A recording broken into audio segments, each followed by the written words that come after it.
जनमत की पुकार में आपका स्वागत है। केजरीवाल ने दिल्ली सरकार पर साधा निशाना, पंजाब मॉडल की तारीफ की। आम आदमी पार्टी के राष्ट्रीय संयोजक अरविंद केजरीवाल ने मंगलवार को दिल्ली में भारतीय जनता पार्टी सरकार पर जमकर निशान साधा। उन्होंने आरोप लगाया कि भाजपा सरकार ने राष्ट्रीय राजधानी में पिछले 10 सालों में आप द्वारा किए गए सभी अच्छे कामों को अंडू कर दिया है। केजरीवाल मॉडल नामक पुस्तक के पंजाबी संस्करण के विमोचन के अवसर पर मोहाली में एक कार्यक्रम को संबोधित करते हुए केजरीवाल ने कहा कि आपके दिल्ली छोड़ने के बाद शहर में सेवाएं चरमरा गई है। पूर्व दिल्ली मुख्यमंत्री ने दावा किया, मोहल्ला क्लिनिक बंद किए जा रहे हैं, मुफ्त दवाएं और टेस्ट बंद कर दिए गए हैं, सड़कें टूट गई है और 6 घंटे की बिजली कटौती वापस आ गई है। उन्होंने केजरीवाल मॉडल द्वारा लाए गए बदलावों के बारे में विस्तार से बात करने के बाद ये आरोप लगाया। इस अवसर पर केजरीवाल ने पंजाब में आप सरकार द्वारा किए गए कार्यों की सराहना की। उन्होंने कहा कि जब तक सरकार अपना 5 साल का कार्यकाल पूरा करेगी तब तक राज्य अधिकांश मापदंडों पर नंबर 1 पर होगा। अरविंद केजरीवाल की पूरी बात सुनिए। मेरे छोटे भाई और पंजाब के हरमन प्यारे मुख्यमंत्री भगवंत मान साहब, मनीष सिसोदिया जी, जैस्मिन शाह जी, यहाँ पे आए हुए सभी मंत्रीगण, सभी विधायक, सभी ऑफिसर्स, अलग अलग मीडिया हाउसेस से आए हुए सभी पत्रकार साथी, एडिटर्स और सभी भाइयों बहनों, माताओं, बुजुर्गों, आप सब लोगों का मेरा नमस्कार, सबको सत श्री अकाल। सबसे पहले मैं जैस्मिन शाह जी को बधाई देना चाहता हूँ। उन्होंने इस मुद्दे के ऊपर ये किताब लिखने का मन बनाया। इन्होंने काफ़ी मेहनत की, कई पिछले 2-3 साल से ये इस किताब पे लगे हुए थे। इसका इंग्लिश वर्जन पिछले साल आ गया था और अब ये पंजाबी वर्जन आया है। इसके लिए मैं इन्हें बहुत बहुत बधाई देता हूँ। दिल्ली में एक नई पार्टी बनी, आम आदमी पार्टी। अन्ना आंदोलन हुआ, बहुत बड़ा आंदोलन हुआ, वहाँ से ये नई पार्टी निकली। जब ये पार्टी बनी थी, अन्ना जी ने ऐलान किया था, मेरी फ़ोटो इस्तेमाल नहीं करोगे, मेरा नाम इस्तेमाल नहीं करोगे। हम चंद लोग थे, कहीं कोई उम्मीद नहीं थी। 26 नवंबर 2012 को जब पार्टी के रजिस्ट्रेशन के लिए अप्लाई किया, जंतर मंतर पे जब हम इकट्ठे हुए तो सारे मीडिया वालों ने एक सुर में बोला था, सारे इंटेलेक्चुअल्स ने, मीडिया वालों ने, इनकी सबकी जमानत जब्त होएगी। जीतना तो दूर की बात, एक भी सीट नहीं आएगी और सबकी जमानत जब्त होगी। ये सारे एक तरह से एक सुर में सबने ऐलान कर दिया था। 2012 में पार्टी बनी। 2013 के अंत में 8 दिसंबर 2013 को चुनाव के नतीजे आए। 1 साल के बाद 28 सीट आई आम आदमी पार्टी की और 1 साल बनने के 1 साल के अंदर दिल्ली में आम आदमी पार्टी की सरकार बन गई। सरकार 49 दिन चली। उस 49 दिन की सरकार ने कुछ तो करिश्मा किया। जो भी करिश्मा किया, उसके तुरंत बाद 2014 में प्रधानमंत्री मोदी जी ने पूरे देश के अंदर जो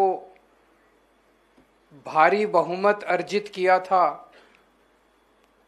एक तरह से आंधी आई हुई थी मोदी जी की उन दिनों में। 2014 में हमने इस्तीफा दिया था, 49 दिन की सरकार के बाद इस्तीफा दिया और 2 महीने के बाद, 3 महीने के बाद मोदी जी की सरकार बनी। पूरे देश में बीजेपी की आंधी थी। नवंबर में हरियाणा के, महाराष्ट्र के जो भी चुनाव हुए, सारे चुनाव मोदी जी जीतते गए। और उसके बाद फरवरी 2015 में दोबारा चुनाव हुए। 49 दिन के बाद हमारी दोबारा, किसी को उम्मीद नहीं थी कि हमारी दोबारा सरकार आएगी। उसके अंदर 67 सीट आई थी, 67 सीट 70 में से। बीजेपी की 3, कांग्रेस की 0, आम आदमी पार्टी की 67 सीट।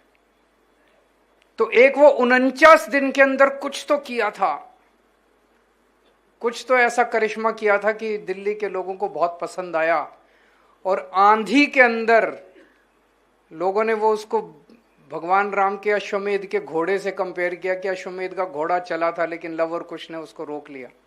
उसी तरह से दिल्ली में आके मोदी जी का अश्वमेध का घोड़ा रुक गया। फिर 5 साल सरकार चली और 2020 के अंदर 70 में से 62 सीट आई। तो 3 बार, पहली बार में 1 साल के अंदर सरकार बनना और दूसरी बार और तीसरी बार जबरदस्त बहुमत। तो सरकार में कुछ तो किया था जिसको जैस्मिन शाह जी ने इस किताब के रूप में पिरोने की कोशिश की है। उन्होंने इसे केजरीवाल मॉडल कहा है। लेकिन ये समझना जरूरी है, हमने कोई जब सरकार शुरू की, जब 49 दिन की सरकार चलाई और फिर उसके बाद 2015 में जब दोबारा सरकार बनी, हमारे सामने कोई ऐसा कोई खाका नहीं था, कोई मॉडल नहीं था कि ये अब किताब है और एक किताब के हिसाब से ये थ्योरी है और इस थ्योरी के हिसाब से हमें चलना है। कुछ नहीं था। एक जुनून था, देश के लिए कुछ करना है। एक जुनून था, समाज के लिए कुछ करना है। मौका मिला है। हमारी औकात ही क्या थी? मैं, मनीष सिसोदिया जी, हम बहुत छोटे लोग थे, बहुत ही हम्बल बैकग्राउंड से आते थे। मैं मिडिल क्लास से, मेरे को याद है मनीष सिसोदिया जी से जब मेरी मुलाकात हुई थी सन 2000 का टाइम है। मैं इनकम टैक्स में काम किया करता था, इनकम टैक्स में जॉइंट कमिश्नर था।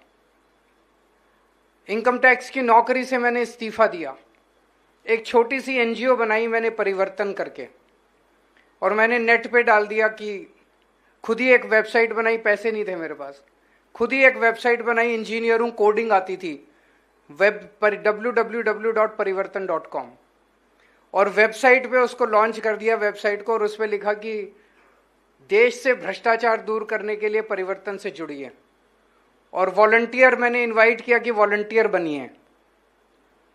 इत्तेफाक देखिए उस टाइम क्या पता नहीं था कि इस मुकाम तक पहुंचेंगे। ये 1999 की बात है। मेरे को आज भी तारीख याद है, 29 दिसंबर सन 1999 को उस वेबसाइट पे पहला वॉलंटियर का रजिस्ट्रेशन करने वाले मनीष सिसोदिया थे। सबसे पहले, पता नहीं इनके पास लिंक कैसे पहुंचा, मेरे पास तो उस वेबसाइट को पॉपुलराइज करने के लिए भी पैसे नहीं थे, एडवर्टाइज करने के भी पैसे नहीं थे। तो उस पे मनीष सिसोदिया ने रजिस्टर किया कि मैं वॉलंटियर बनना चाहता हूं। मैं भी बड़ा खुश हो गया, एक आदमी तो फंसा। तो इन्होंने अपना एड्रेस वगैरह भी लिखा था। वहां शकूर बस्ती में, ये जी न्यूज में काम किया करते थे, शकरपुर में काम करते थे। तो इन्होंने एड्रेस लिखा था, तो मैं इनके घर पहुंचा। भाई पहला वॉलंटियर आया है मेरा। तो मैं इनके घर पहुंचा। इनका ऊपर, छत के ऊपर एक छोटे से कमरे में एक छोटा सा कमरा था, उसी के अंदर, कमरे के अंदर ही किचन थी, और छत के दूसरे कोने में एक इनका टॉयलेट था। बस वही इनका घर था, वहां रहते थे ये। तो छत पे बैठ के उस दिन आसमान के नीचे हम दोनों ने काफी चर्चा की। फिर दिल्ली की, फिर मैंने इनकम टैक्स से बहुत लंबी छुट्टी ले ली। 2-3 साल छुट्टी के बाद फिर मैंने इस्तीफा दे दिया इनकम टैक्स से। 10 साल तक दिल्ली की झुग्गियों के अंदर हमने काम किया। हमारा बैकग्राउंड, मैं एक मिडिल क्लास परिवार से आता था, मनीष एक मिडिल क्लास परिवार से आते थे, और 10 साल का हमारा जो झुग्गियों के अंदर काम था, कई महीने में जाके फिर झुग्गियों में भी रहा, अपना घर छोड़ के मैं जाके झुग्गियों में रहा था। उसने डिसाइड किया कि जब हम दिल्ली सरकार हमने बनाई, तो हमने जो काम किए वो इन 10 साल के झुग्गियों में रहने के और हमारे बैकग्राउंड का नतीजा था।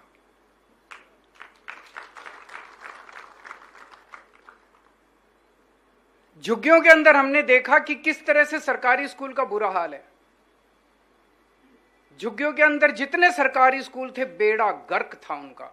कुछ नहीं था स्कूलों में, ना डेस्क थे, ना ब्लैक बोर्ड थे, बच्चे पढ़ते नहीं थे, बाउंड्री वॉल नहीं थी, बच्चे आते थे खेलते रहते थे, टीचर पढ़ाते नहीं थे। बहुत ही बुरा हाल था, कोई भविष्य नहीं था बच्चों का।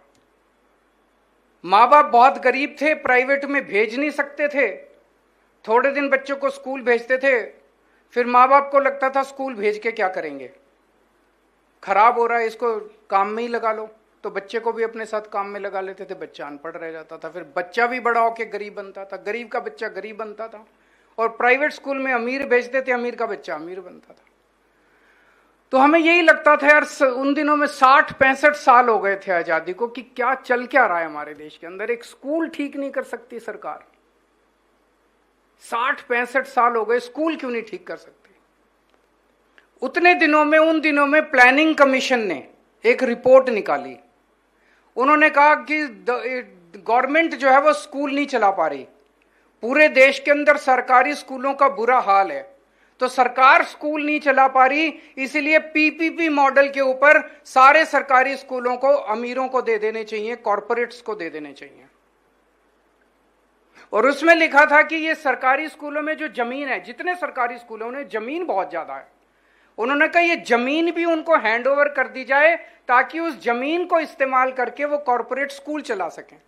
तो स्कैंडल था बहुत बड़ा, लैंड स्कैंडल था, कि सरकारी स्कूलों की जमीनें हड़प लो और सरकारी स्कूलों की जमीनें हड़प के इनकी ऐसी तैसी स्कूल के बच्चे जाएं भाड़ में, कोई उनका पढ़ाने का वो नहीं था, सोच नहीं थी। ऐसे ही अस्पतालों का हाल था, ऐसे ही बिजली का हाल था।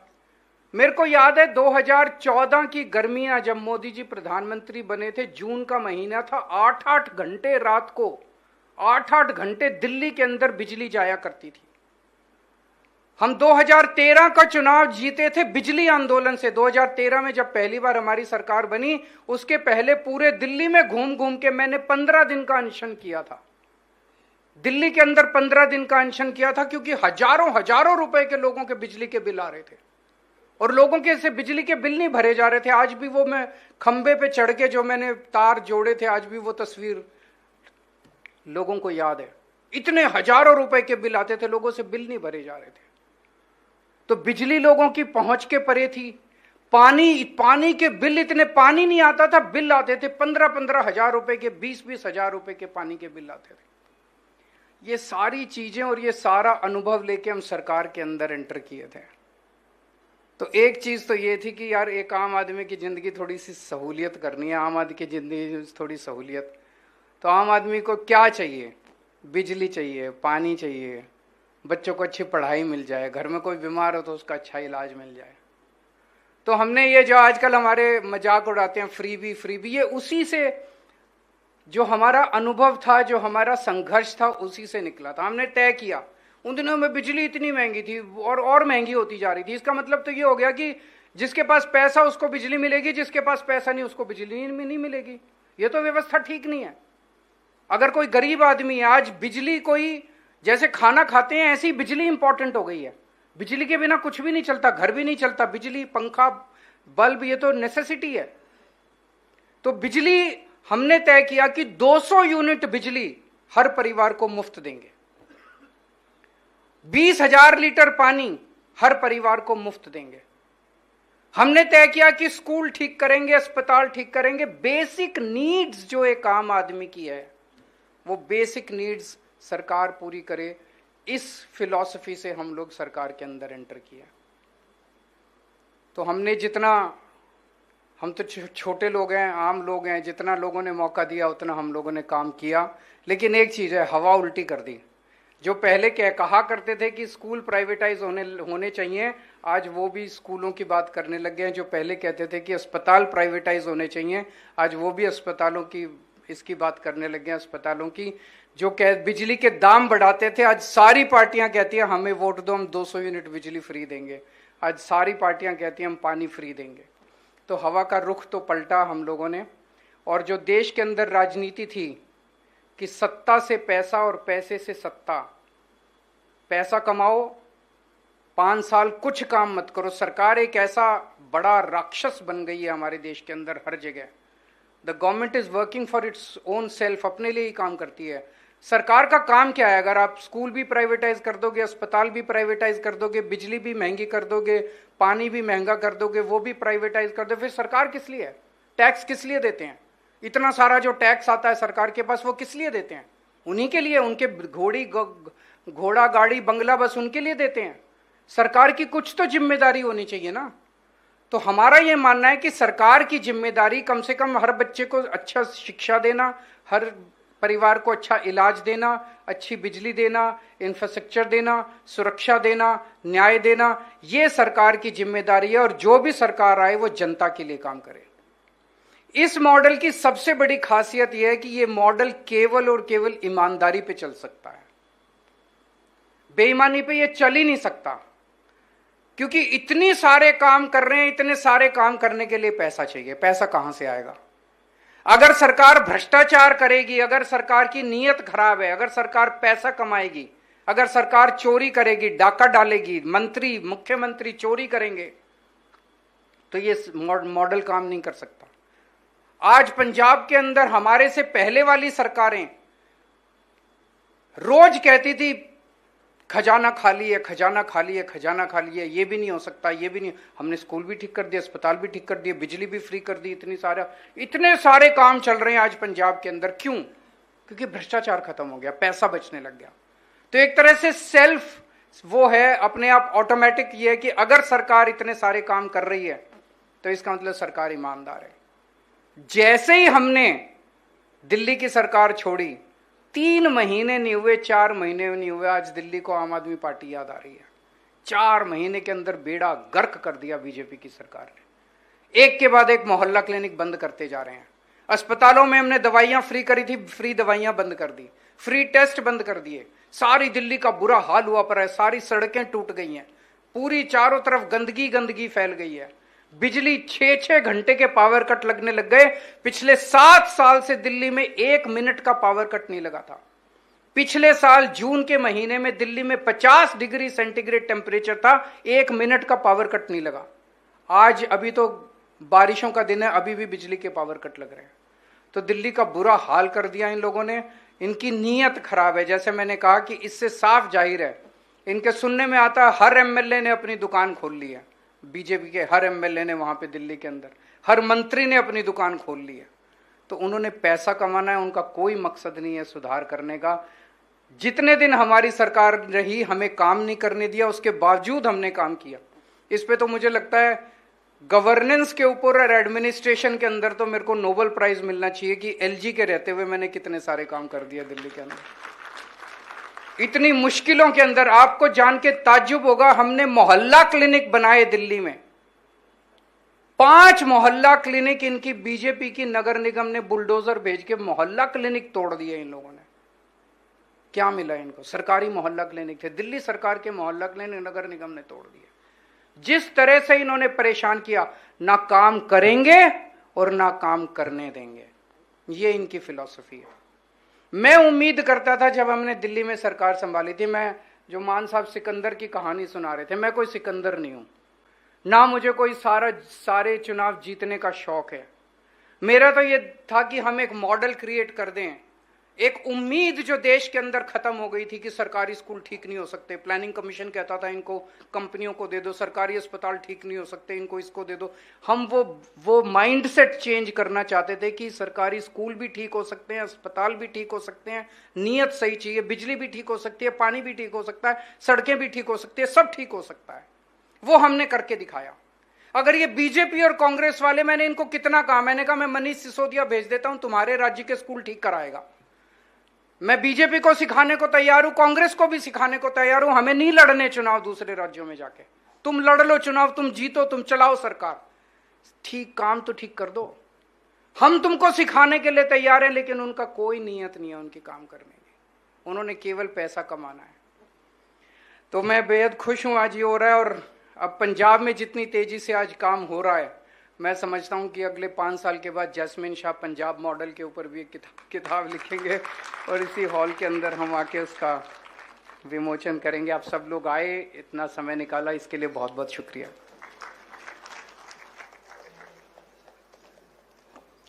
बहुत बहुत धन्यवाद सर। साडे सारिਆਂ ਲਈ ਸਮਾਜਿਕ ਤੇ ਰਾਜਨੀਤਿਕ ਚੇਤਨਾ ਜਗਾਉਣ ਦਾ ਜਿਹੜਾ ਸਿਹਰਾ ਉਹ ਤੁਹਾਡੇ ਸਿਰ ਹੈ।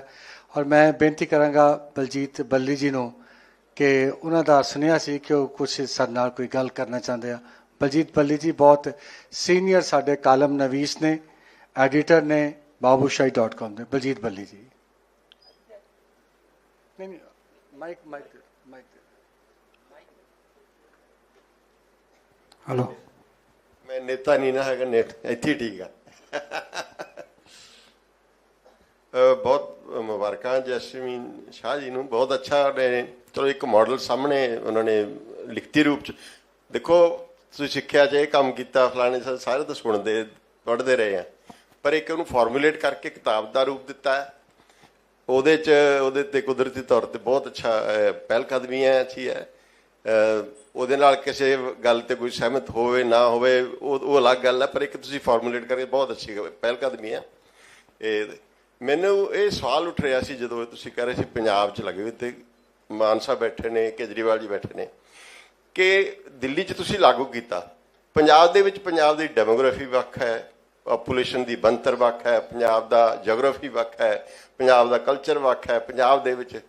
ਪੰਜਾਬ ਦੇ ਵਿੱਚ ਲਾਗੂ ਕਰਨ ਜਦੋਂ ਕੀਤਾ ਤੁਸੀਂ ਉਹਦੇ ਤੇ 3 ਸਾਲ ਹੋ ਗਏ, ਉਹਦੇ ਕੋਈ ਨੈਗੇਟਿਵ ਪੋਜ਼ਿਟਿਵ ਐਕਸਪੀਰੀਅੰਸ ਹੋਣਗੇ? ਕੀ ਉਸੇ ਤਰ੍ਹਾਂ ਹੀ ਲਾਗੂ ਹੋ ਗਿਆ ਇਹ, ਜਾਂ ਇਹਦੇ 'ਚ ਤੁਹਾਨੂੰ ਦਿੱਕਤਾਂ ਆਈਆਂ, ਮੁਸ਼ਕਲਾਂ ਆਈਆਂ ਆ ਰਹੀਆਂ ਨੇ? ਕਿਉਂਕਿ ਉੱਥੋਂ ਦਾ ਦਿੱਲੀ ਦਾ ਸਾਰਾ ਜਿਹੜਾ ਪਾਪੂਲੇਸ਼ਨ ਦੀ ਬਣਤਰ, ਦਿੱਲੀ ਦੀ ਜੀਓਗ੍ਰਾਫੀਕਲ ਸਾਰਾ ਵੱਖਰਾ ਹੈ।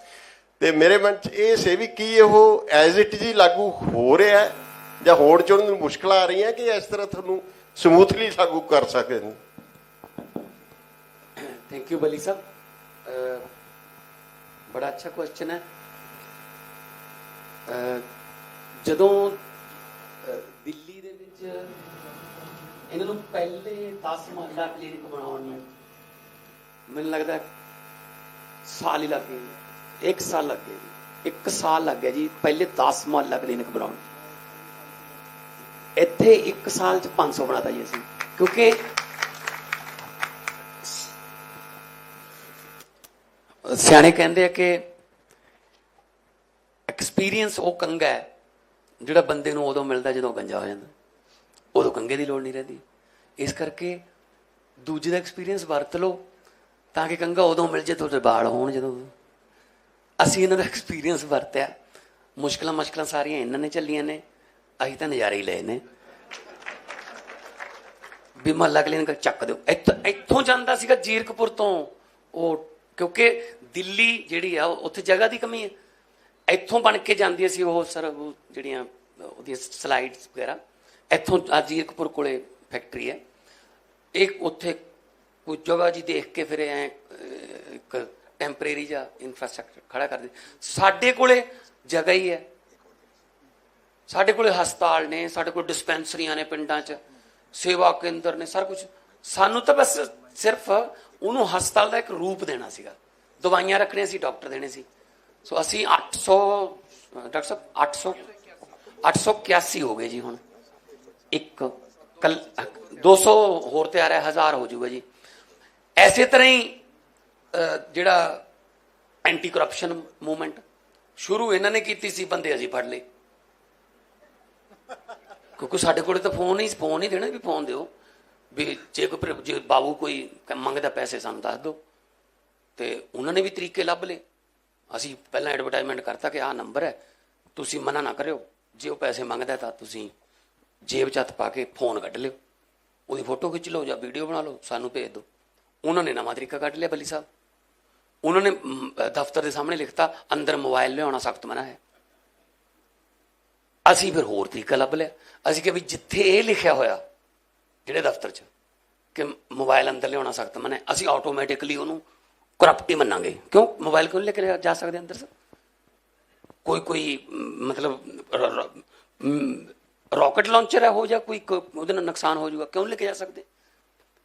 ਏਦਾਂ ਕਰਕੇ ਸਰ ਸਾਨੂੰ ਫਾਇਦਾ ਇਹ ਹੁੰਦਾ ਰਿਹਾ, ਇਹ ਦਿੱਲੀ 'ਚ ਤਜਰਬੇ ਕਰਦੇ ਰਹੇ, ਅਸੀਂ ਉਹਨਾਂ ਤਜਰਬਿਆਂ ਨੂੰ ਵਰਤਦੇ ਰਹੇ, ਤੇ ਬੜੀ ਸਫਲਤਾਪੂਰਵਕ ਅਸੀਂ ਉਹ ਜਿਹੜਾ ਮਾਡਲ ਜਿੰਨੇ ਵੀ ਨੇ, ਚਾਹੇ ਹੈਲਥ ਦਾ, ਚਾਹੇ ਸਿੱਖਿਆ ਦਾ, ਅੱਜ ਸਾਡੇ ਮਤਲਬ ਬੱਚੇ ਸਰ JEE ਕਲੀਅਰ ਕਰ ਰਹੇ, JEE ਐਡਵਾਂਸ ਕਲੀਅਰ ਕਰ ਰਹੇ। ਵਿੱਤ ਮੰਤਰੀ ਸਾਹਿਬ ਬੈਠੇ, ਤੂਰ ਬੰਜਾਰੇ ਦੀ ਕੁੜੀ ਜਿਹੜੀ ਹੈ ਆਪਣੇ ਪਿੰਡਾਂ ਦੀ ਹੈ, ਉਹ ਕਹਿੰਦੀ ਮੈਂ ਜਦੋਂ ਤੱਕ 10ਵੀਂ ਕਲਾਸ 'ਚ ਦਿੜਬੇ ਪਹੁੰਚੀ ਉਦੋਂ ਤੱਕ ਮੈਨੂੰ ਇਹ ਨਹੀਂ ਪਤਾ ਸੀ ਨੀਟ ਕੀ ਹੁੰਦਾ, ਤੇ ਅੱਜ ਉਹ ਨੀਟ ਕਲੀਅਰ ਕਰਕੇ ਡਾਕਟਰ ਬਣਨ ਲੱਗੀ ਹੈ ਜੀ। ਮਤਲਬ ਸਾਡੇ 500 ਬੱਚਾ ਸਾਡਾ JEE ਕਲੀਅਰ ਕਰ ਰਿਹਾ ਜੀ।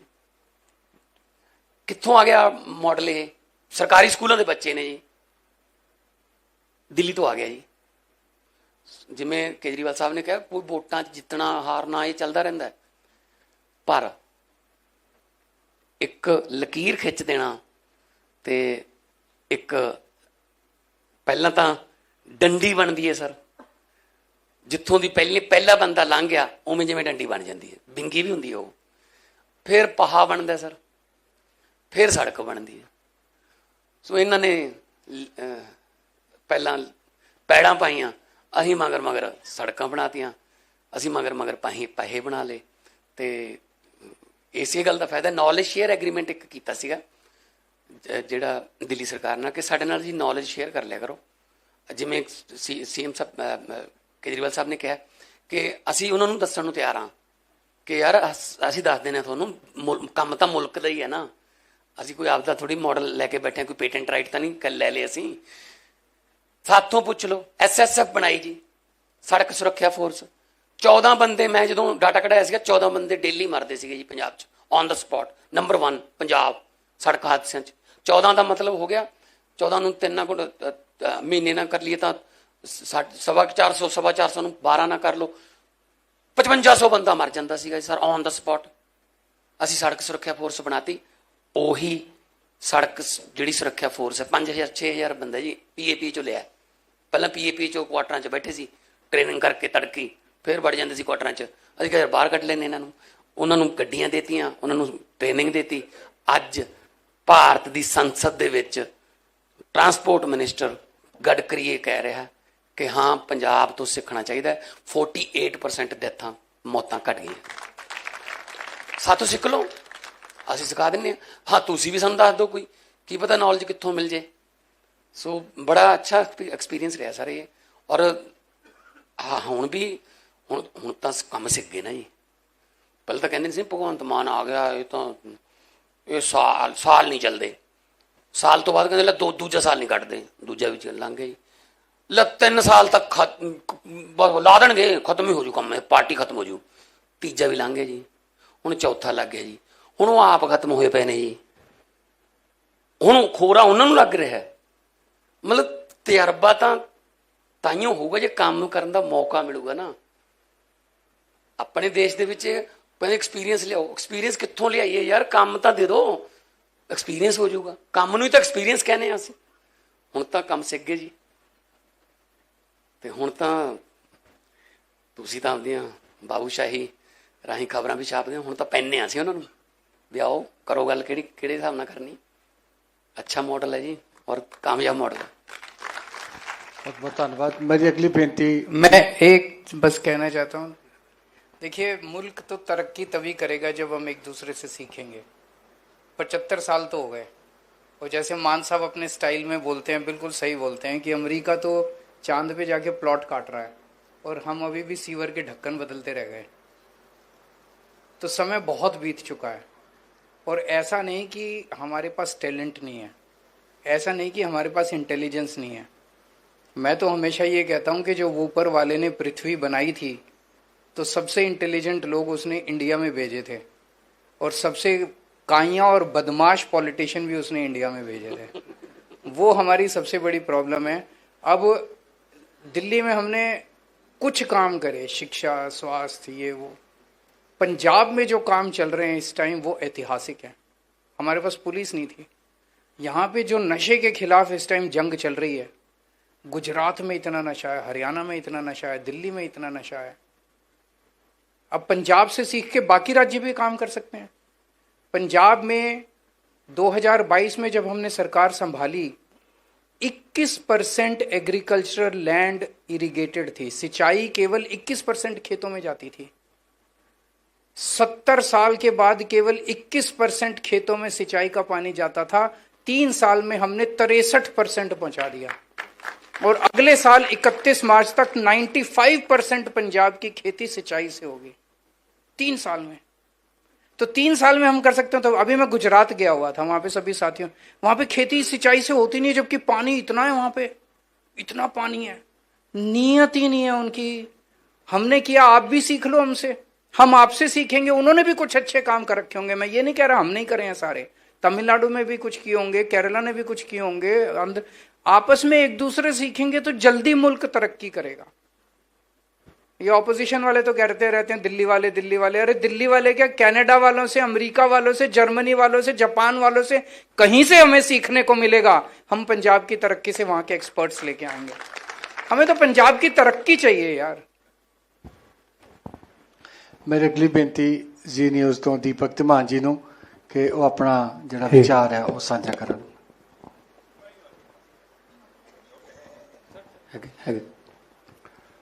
ਸਾਰਿਆਂ ਨੂੰ ਨਮਸਕਾਰ, ਗੁੱਡ ਈਵਨਿੰਗ। ਮੈਂ ਦੋ ਚੀਜ਼ਾਂ ਇੱਥੇ ਦੇਖੀਆਂ ਨੇ ਕਿ ਆਪਾਂ ਕਿਤਾਬ ਤੇ ਗੱਲ ਕਰਦੇ ਹਾਂ ਤੇ ਦੂਜੀ ਮਾਡਲ ਤੇ ਗੱਲ ਹੋ ਰਹੀ ਹੈ, ਤੇ ਤੀਜੀ ਇੱਕ ਚੀਜ਼ ਹੋਰ ਸੀ ਕਿ ਮੁੱਖ ਮੰਤਰੀ ਸਾਹਿਬ ਨੇ ਇੱਥੇ ਇੱਕ ਆਪਣੀ ਇੱਛਾ ਪ੍ਰਗਟਾਈ ਹੈ। ਇਹਨਾਂ ਨੇ ਕਿਹਾ ਵੀ ਕਿਤਾਬ ਤੇ ਮੈਂ ਵੀ ਲਿਖਣਾ ਚਾਹੁੰਦਾ ਤੇ ਜੀ ਵੀ ਬੜਾ ਕਰਦਾ ਇਹਨਾਂ ਦਾ। ਫਿਰ ਕਹਿੰਦੇ ਟਰੈਕਟਰ ਚਾਲੂ ਨਹੀਂ ਹੁੰਦਾ, ਤੇ ਮੈਂ ਸੋਚਿਆ ਇੱਧਰ ਸਾਰੇ ਮੁੱਖ ਮੰਤਰੀ ਬੈਠੇ ਨੇ, ਇੱਧਰ ਮੁੱਖ ਸੰਪਾਦਕ ਬੈਠੇ ਨੇ, ਤੇ ਸੰਪਾਦਕਾਂ ਵੱਲੋਂ ਇਹਨਾਂ ਦੀ ਬਰਾਦਰੀ ਵੱਲੋਂ ਫਰਜ਼ ਨਿਭਾ ਦਈਏ, ਅੱਜ ਤੁਹਾਡਾ ਟਰੈਕਟਰ ਚਾਲੂ ਕਰ ਦਈਏ।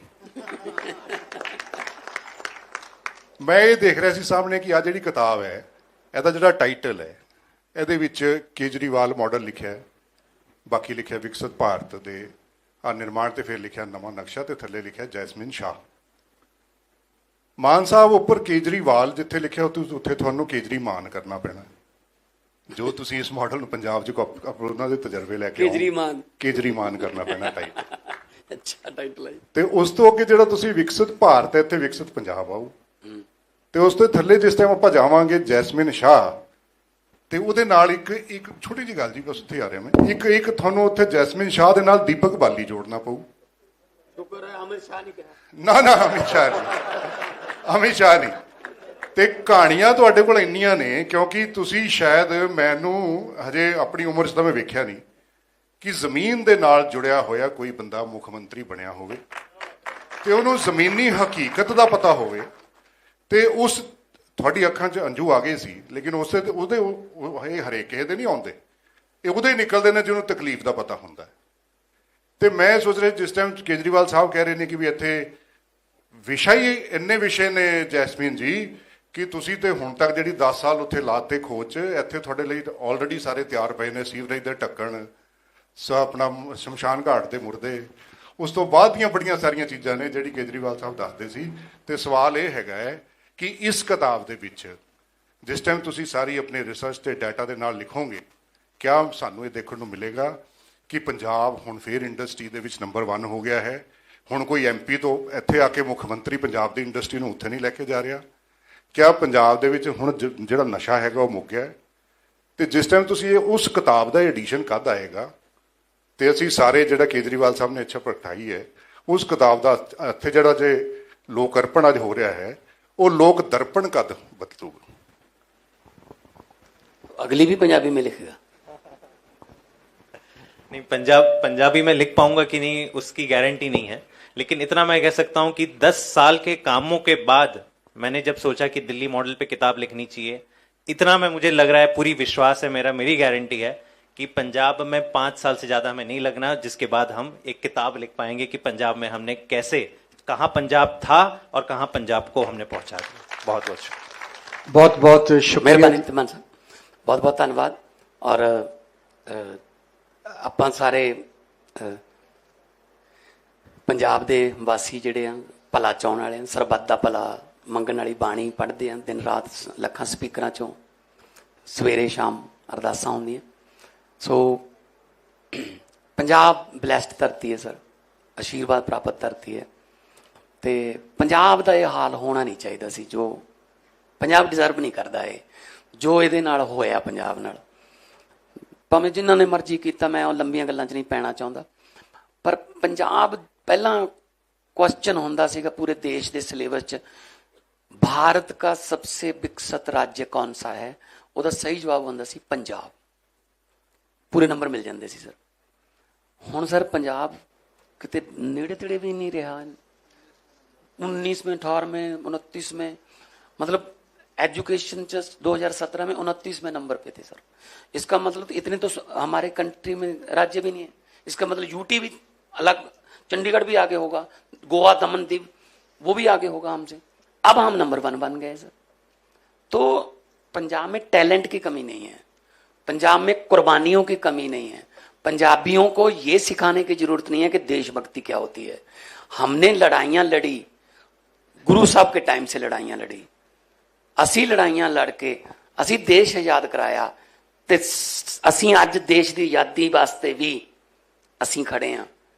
मतलब आके कोई कवे फौजियां वाली टोपी पा के कि मैं हाँ, ये किवें हो जाऊगा जी? असी कित्थे हैं फिर? ना RDF का पैसा देंदे है, ना फलाना चीज़ रोक लांगे थोड़े, ना फलानी चीज़ रोक लांगे। कुड यू बिलीव दैट कि जो पठानकोट अटैक होया 2017-18 की गल, तां दीनानगर पठानकोट अटैक होया, मिलिट्री आई तो CASF आई, तो पंजाब जो 17 सरकार बदल के कैप्टन साहब आ गए, 7.5 करोड़ रुपए का बिल भेजता जी उन्होंने मिलिट्री का। मैं MP सी उदों, मैं राजनाथ जी को गया, मैं कहा जी सानू तुसी मिलिट्री किराए ते दिंदे हो, रेंट ते करनी पऊ सानू मिलिट्री, साडे मुंडे ने फौज च ते सानू साडे मुंडे किराए ते देओगे। मैं कहा भी वो किहड़ा पठानकोट नूं तुसी देश दा हिस्सा नहीं मनदे, पंजाब नूं देश दा हिस्सा नहीं मनदे, वो दिल्ली ते अटैक करन आए सी, असीं तां रोक ले सर। मैं कहा अगे तो ऐ कर लिया करांगे सर भी असीं कह दिया साडे कोल तां पैसे नहीं, बिल भेज देणगे, लंघ जाओ दिल्ली नूं भाई। राजनाथ कहना ये बात बताना मत यार, प्लीज प्लीज माफ कर देते हैं, अभी माफ कर देते हैं। भी यार कमाल है यार, सानू तुसी मिलिट्री किराए ते दिंदे हो यार, फिर होर असीं की करिए फिर उन्होंने। सो इस करके पंजाब नाल धक्का होया, पंजाब डिजर्व नहीं करता सी ये जो होया। पर हाँ ट्राली ते लिखिया हुंदा नित मंगवी ट्राली नहीं मिलनी, अपनी बना ला मित्रा। असीं तां हुण अपनी बनाउण लगे होए हां। पंजाब नूं असीं पंजाब नूं ही पैरां सिर खड़ा करांगे। असीं कितों भीख थोड़ी मंगदे हां, असीं अपने टैक्स का पैसा मंगदे हां, सानूं टैक्स का पैसा दे दो वापस। नहीं दिंदे, नहीं दिंदे।